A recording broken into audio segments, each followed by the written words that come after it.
Atterrissage. Voilà, je viens de là-haut.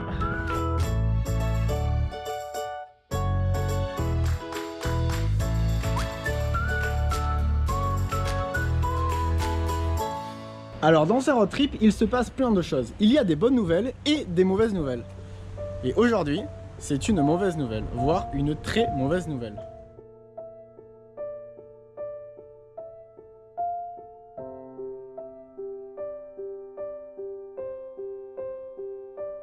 Ce van part à la casse puisqu'il y a plus de 4000 € de réparation.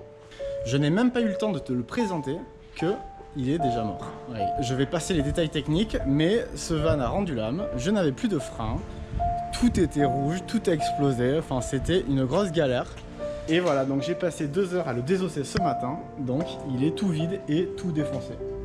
Donc on va observer une minute de silence pour ce merveilleux van qui nous a lâché au bout de 3 semaines. Et oui, c'est la vie des vans. Voilà.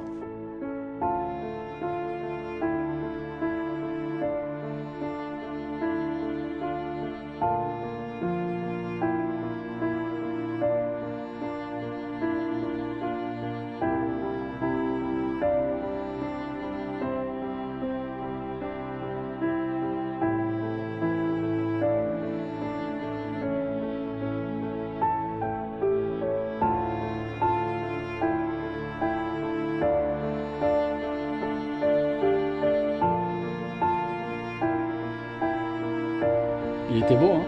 Maintenant il est vide. Le road trip ne s'arrête pas là, on ne va pas se laisser abattre. Bah, pas le choix, si je veux continuer, je suis avec un merveilleux van commercial de location que voilà.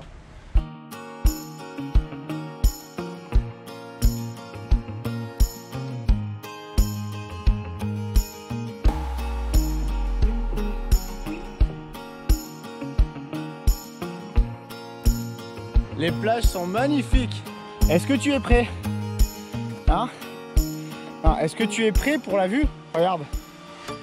Ha.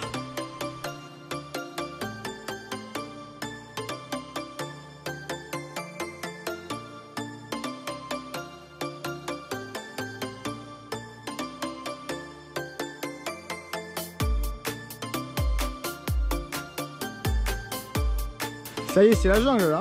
La jungle néo-zélandaise. Je ne m'attendais pas à ça. Et là, le rocher final. Mais c'est abusé. Oh là là là là. Et me voilà arrivé au sommet. Et c'est un truc de malade.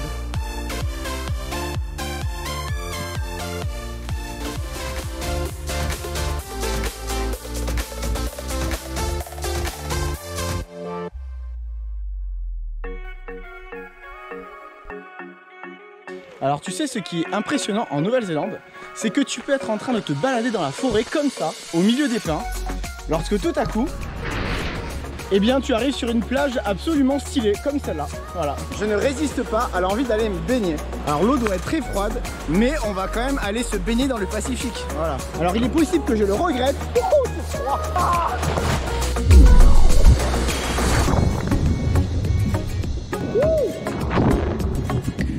Alors c'était une baignade express, mais c'était énorme et ça fait beaucoup de bien.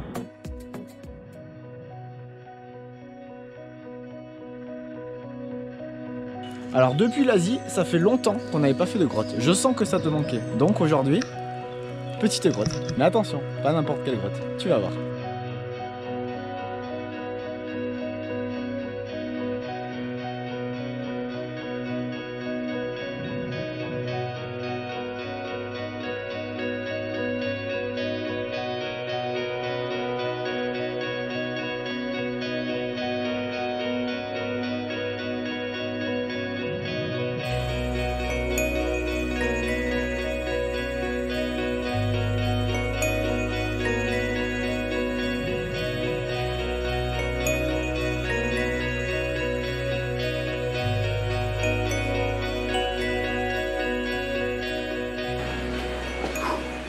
Et voilà la sortie.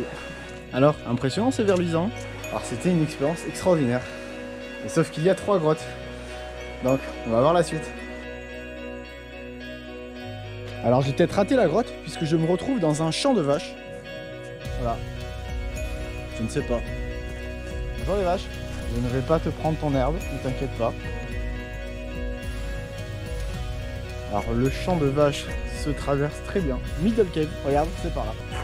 Petit avertissement rassurant qui nous indique qu'il n'y a aucune sécurité et qu'on s'aventure à notre propre risque.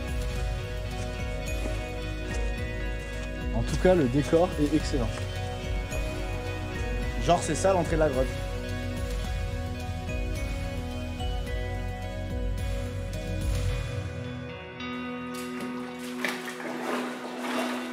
Alors là, il ne faut pas hésiter à se mettre dans l'eau jusqu'à la taille.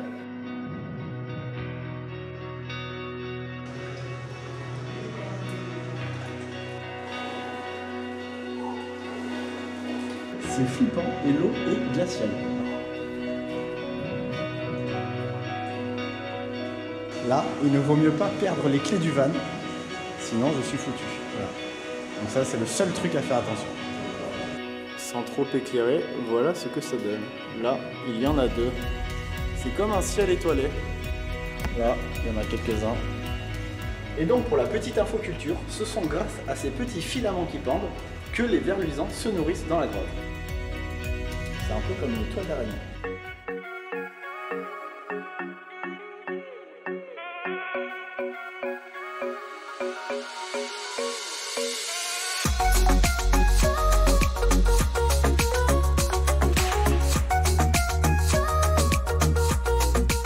Voilà, je te présente le gang des vannes. Ramasser des huîtres sur la plage, qu'est-ce que ça donne? Ah voilà.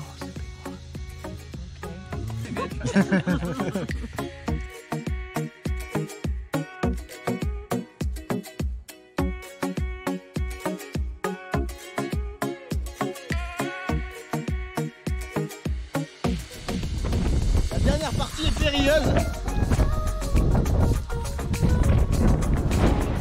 Et le sommet très venteux. Petite course d'arrivée habituelle. Et voilà. Et là, c'est le sommet. Youhou!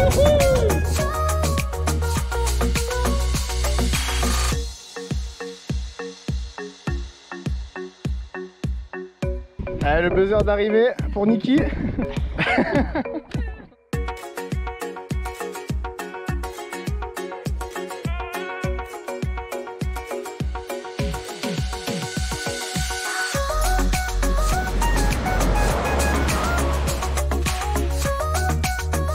Je te présente derrière moi le mémorial du Rainbow Warrior au coucher du soleil.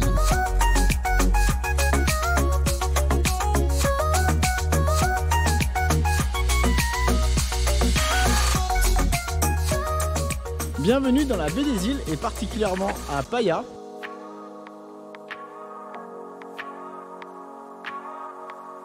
Aujourd'hui, on va faire un petit tour de bateau entre les îles, mais le rendez-vous est dans 30 minutes, donc petit déjeuner.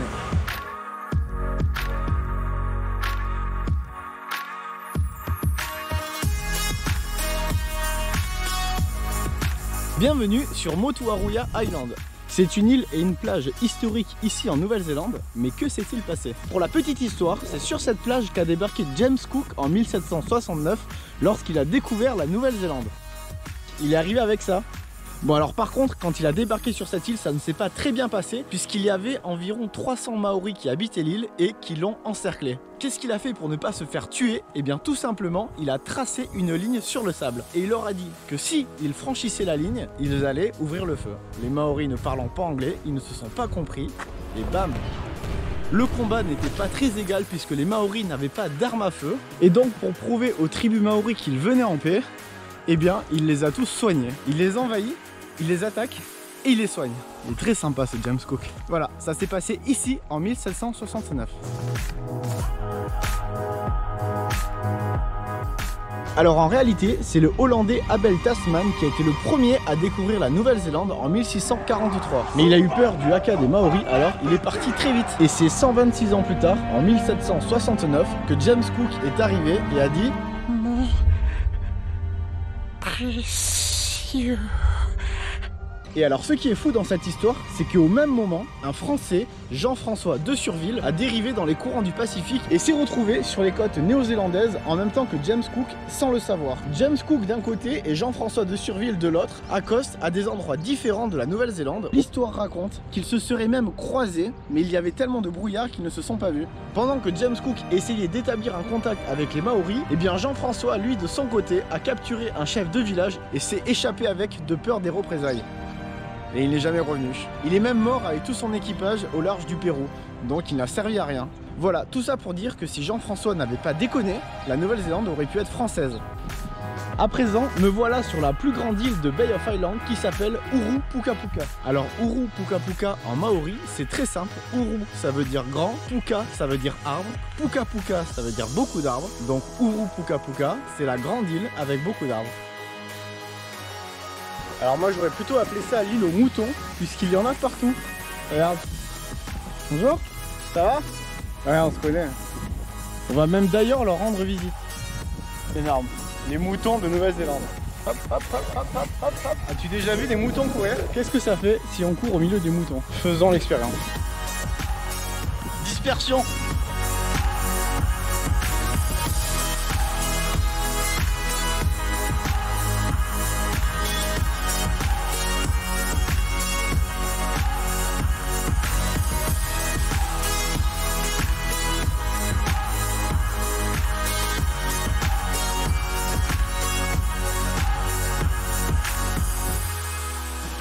Alors me voilà à Russell, une petite ville très mignonne dans cet archipel de la baie des îles, qui est absolument morte. Il n'y a personne. Voilà. C'est désert.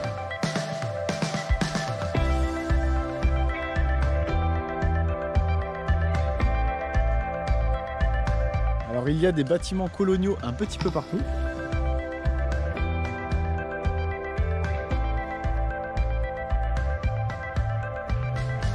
Et attention, ils sont vraiment très drôles ici, puisque je viens de trouver un panneau qui me dit qu'en 1822, ici, eh bien, il ne s'est absolument rien passé. C'est fabuleux. Bon, et bien, visite express, le temps d'acheter un paquet de chips pour mon repas. Et on repart. Allez, c'est parti. On va prendre le ferry, il faut pas le rater. Voilà. Faut pas qu'il parte avant nous, sinon je suis coincé ici.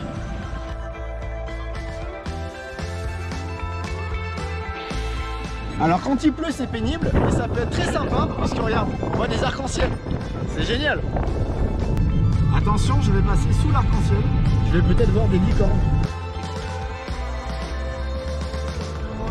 L'arc-en-ciel me suit, regarde derrière moi. Il me lâchera pas cet arc-en-ciel, il est encore là, regarde. Là ça mérite de s'arrêter un petit peu pour observer cette merveille. Hop, hop, hop. Arc-en-ciel de prairie. C'est pas possible. Regarde ce vent.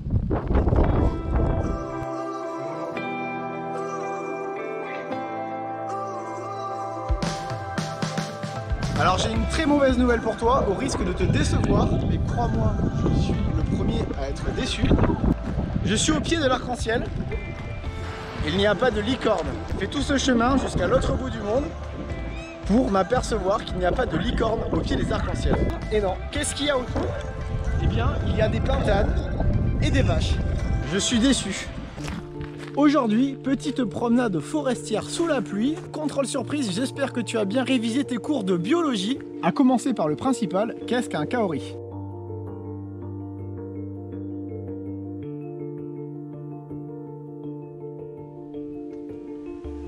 Donc ce sont des conifères immenses et énormes comparables aux séquoias que tu ne pourras trouver qu'au nord de la latitude 38 degrés sud. Mystère, là j'ai cité Wikipédia, c'est-à-dire ici en Nouvelle-Zélande et particulièrement sur l'île du Nord.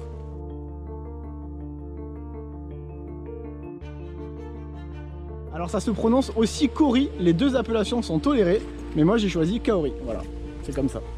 Les Anglais disent kaori, ça fait un peu kaori.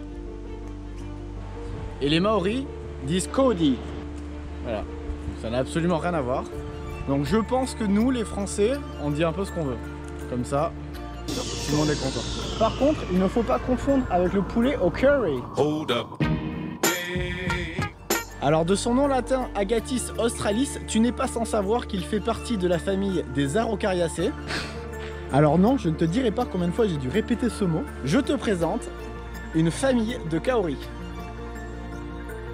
Alors ce sont un peu les ancêtres de la forêt puisque ces arbres peuvent vivre jusqu'à 4000 ans et à savoir qu'il leur faut déjà 800 ans pour atteindre leur taille maximale. C'est un truc de malade. Tu t'imagines toi, une fois que tu as ta taille adulte, tu peux vivre encore 3000 ans. C'est excellent. Alors ces arbres peuvent mesurer jusqu'à 50 mètres de haut, mais ce ne sont pas les plus hauts. En revanche, ce sont eux qui produisent les troncs les plus larges avec une circonférence de 10 mètres. Alors tu vois ce petit bonhomme qui est là, on dirait pas comme ça, mais il a 1200 ans, regarde. Et pourtant, malgré leur apparence de mastodonte, eh bien ces arbres sont très fragiles puisque leurs racines ne sont pas du tout profondes. Pour cette raison, ils sont tous victimes d'un petit champignon parasite qui se transmet par la boue. Ce sont nous les humains qui sommes en partie responsables de ça avec nos pieds dégueulasses.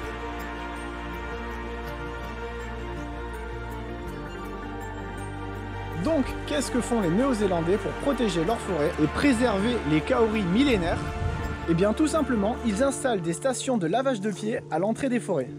Donc on va se laver les pieds. Voilà, petite brosse et désinfection.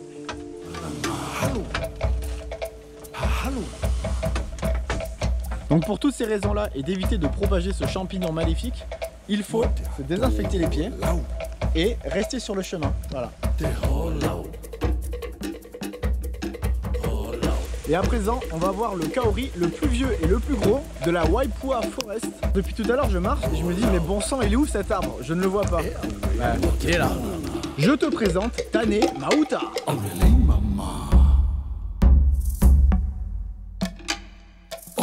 Alors, petite info technique, il fait 51 mètres de haut pour 13 mètres de circonférence. Voilà, c'est énorme. Et il a environ 2000 ans. Personne n'est là pour le savoir exactement. Pour le peuple maori, cet arbre est extrêmement sacré. Tane, c'est le nom du fils de Ranginui, qui est le ciel, et de Papatuanuku, qui est la terre. Ouais, va les prononcer ce mot. Hein. Alors, il faut s'entraîner de nombreuses minutes, mais voilà, un peu de culture maori. C'est le seigneur de la forêt.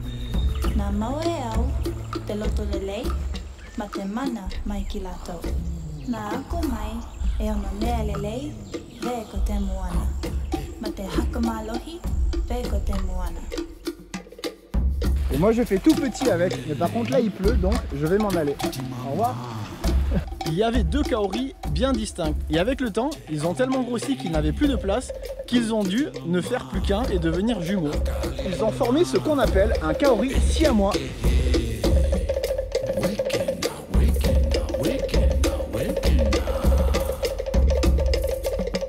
Eh bien, j'ai eu beaucoup de chance de pouvoir voir le seigneur de la forêt, puisque le chemin vient de fermer à l'instant. Voilà. Et les rangers s'en vont.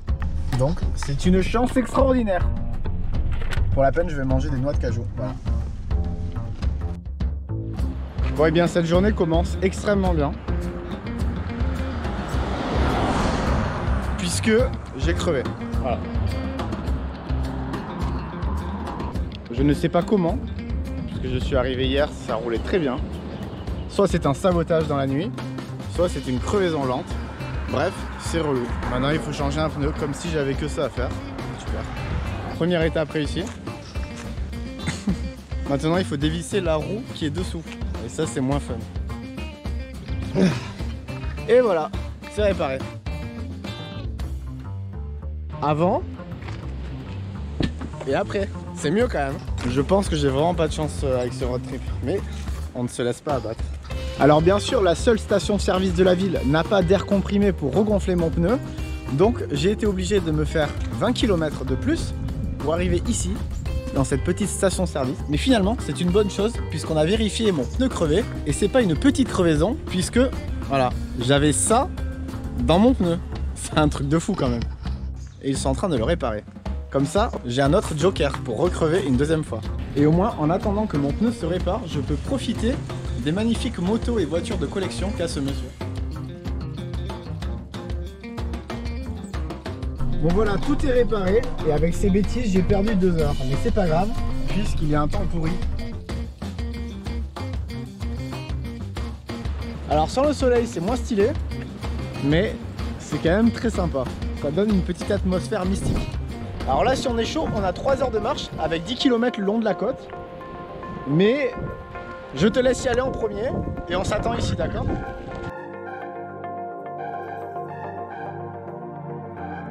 Allez, je me suis lancé un petit peu. On va peut-être pas faire les 10 km, mais après avoir changé un pneu, plus rien ne m'arrête. Un petit footing de plage sous la pluie. Allez, c'est parti.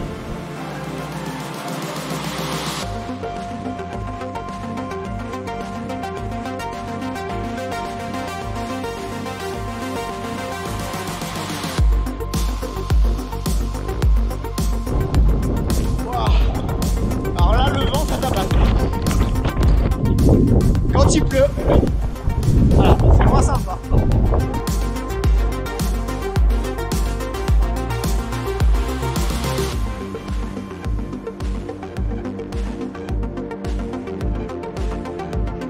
Avant de rentrer, on va quand même aller faire un petit tour sur la plage en bas. Wouhou! Oh putain, je peux pas m'arrêter. Au final, tremper pour tremper, nous voilà à la plage.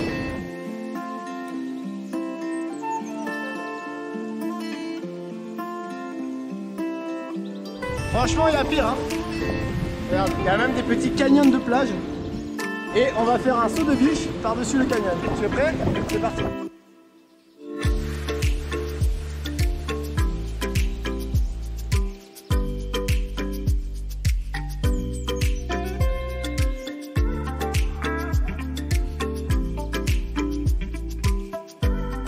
Alors, deuxième saut de biche. Et alors le troisième, c'est le plus grand. En général, c'est celui qui passe pas. Donc on va le mettre au ralenti. Avec un peu d'élan, ça passe.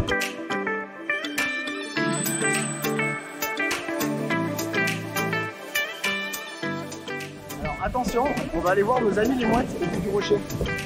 Footing de mouettes, allez c'est parti.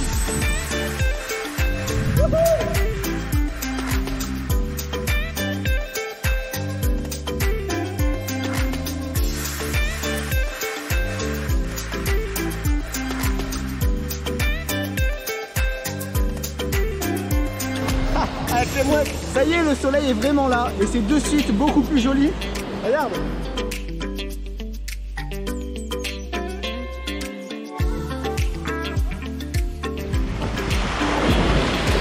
Oh, petite baignade.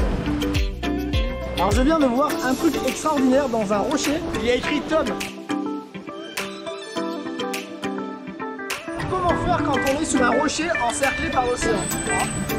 Voilà. J'ai joué à saute-mouton avec l'océan, j'ai perdu.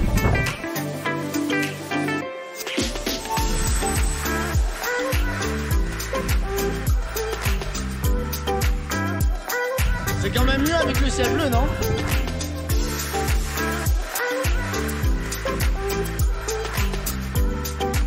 Alors petite surprise sur la route, je vais devoir prendre un bateau avec mon van. Eh oui, je n'avais pas prévu ça, mais ce fichu GPS, quand je lui demande le trajet le plus court, eh bien forcément c'est par la mer. Alors je pensais qu'il y avait un pont, mais non, c'est un ferry. Alors me voilà sur le ferry, mais je ne sais toujours pas combien ça coûte, surprise. Eh bien voilà, j'ai la réponse, ça coûte 20 $. Regarde, on est là. Le ferry est ici. On va faire ça. Et ce soir, normalement, on devrait arriver par là. Ce week-end, on ira là. Alors là, vu la route qui nous attend, j'espère que tu aimes les montagnes russes.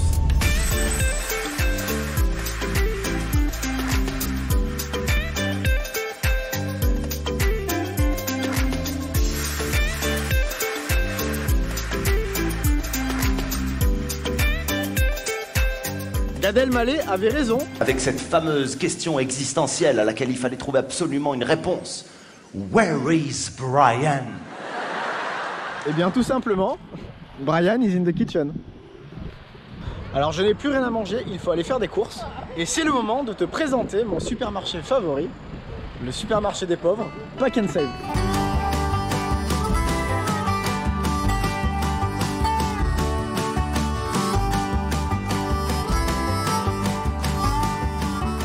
Les pâtes, très important. 5 € le camembert Île-de-France. On peut s'en passer. Alors pour 1 €, on a un fraîche camembert qui vient de... Je ne sais pas d'où il vient. Ah, de Nouvelle-Zélande. On va tenter, on va voir ce que ça vaut.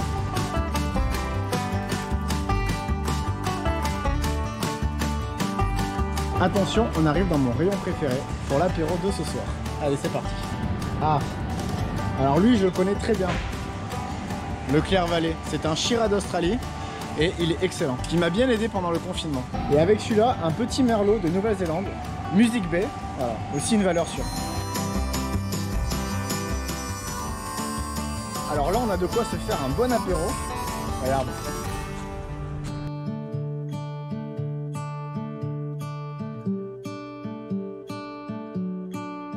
Alors bienvenue au lac Rotopokaka, que voilà, qu'on appelle aussi le lac Coca-Cola, puisqu'il a la couleur du Coca-Cola. Mais pourquoi pas le lac Pepsi, hein? Je te le demande. C'est un lac à la couleur rouille. Et donc je vais passer la nuit ici, puisque c'est un camping gratuit, et je suis tout seul, comme d'habitude. Voilà, si tu veux boire du Coca-Cola, alors attention, l'eau est polluée, c'est indiqué ici.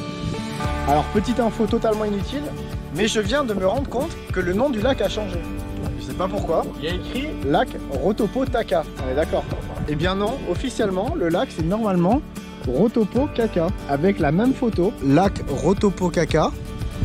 Lac Rotopokaka. Extraordinaire quand même. C'est absolument inutile, mais je viens de m'en apercevoir en lisant le panneau. Ça restera pour moi le lac Rotopokaka, puisque c'est le nom officiel. Ils n'avaient qu'à pas changer de nom. Alors finalement, j'ai trouvé un spot beaucoup mieux que le lac Coca-Cola. Tu es prêt? On dort en face de l'océan. Qu'est-ce que tu en penses? Hein? On reste là quand même. C'est magique. Je te présente mon lit pour ce soir. Bienvenue chez moi. Je dors ici. Et tonton Jackie va se poser sur sa chaise. Et voilà. Ma maison. Mon jardin. Et la vue. Et ça c'est gratuit. C'est quand même fabuleux. Et bonjour. Alors je viens de me réveiller. C'est le lever du soleil. Et il fallait quand même que je te partage ça. Regarde ça. Alors, pas mal hein?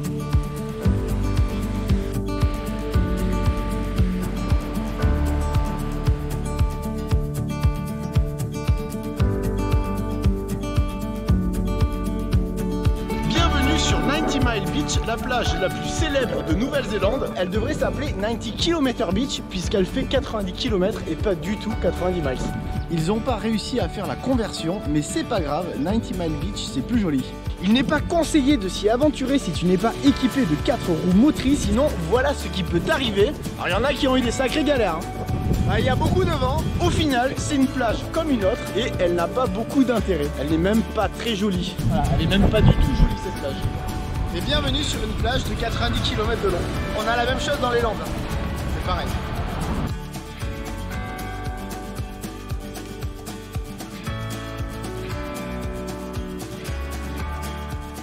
Tiens, tu dégages s'il te plaît parce que c'est chiant. Attends. Attends. Non, ouais, mais tu fais mal là, tu dégages. Bah ouais, mais attends, c'est chiant. Je fais comment là? Bah oui, mais je pourrais passer. Ouais, voilà, encore. Et voilà. Alors que je me balade en plein milieu de champs de moutons et de vaches, tout est vert et tout d'un coup, je me retrouve face à d'immenses dunes de sable.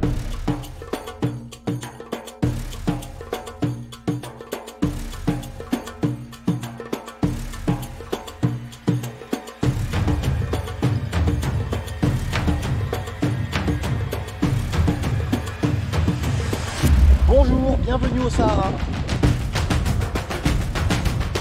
Et alors qu'est-ce qu'on fait quand on est au Sahara? Du bodyboard.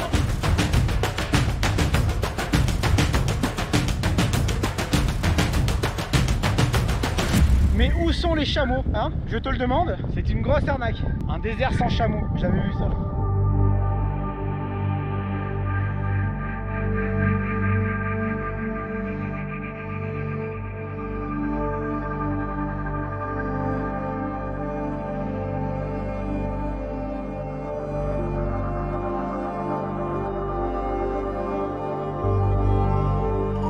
Alors normalement dans le désert, qu'est-ce qu'il y a aussi? Il y a des tempêtes de sable. Et bien ici c'est pareil.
Et alors, comme dans le désert, quand la tempête est passée, eh bien il fait beau.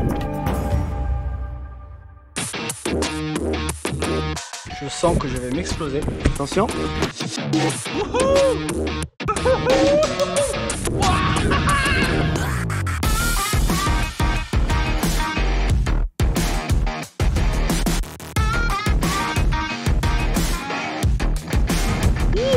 C'était énorme.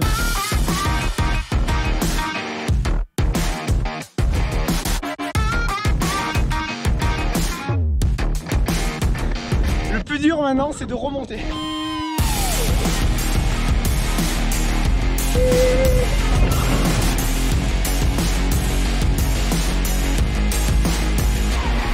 J'ai du sable partout. Ah.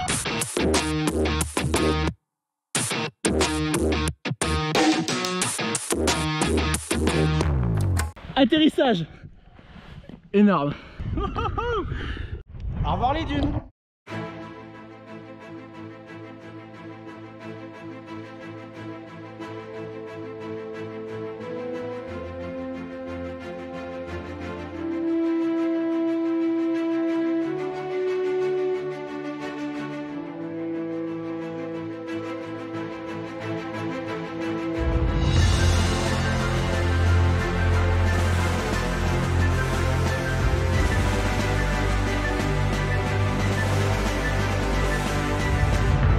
Alors bienvenue au Cap Ringa, là on est à la pointe la plus au nord de Nouvelle-Zélande. Et tout au bout, on va voir ce que ça donne, il y a peut-être des surprises. Et on va aller voir le phare qui est tout là-bas.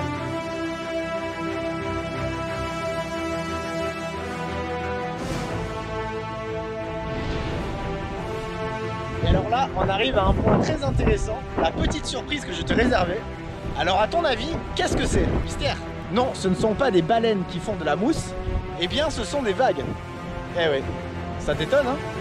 Des vagues en plein milieu de la mer. À gauche, nous avons la côte ouest de Nouvelle-Zélande, donc la mer de Tasman. Et à droite, nous avons la côte est, donc l'océan Pacifique. Du coup, qu'est-ce que c'est? Ce sont des vagues de rencontre.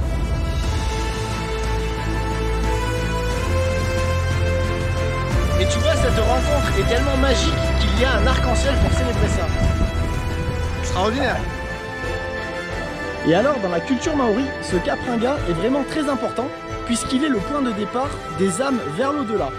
Les âmes plongent dans l'océan et continuent leur voyage vers Hawaii, leur maison spirituelle.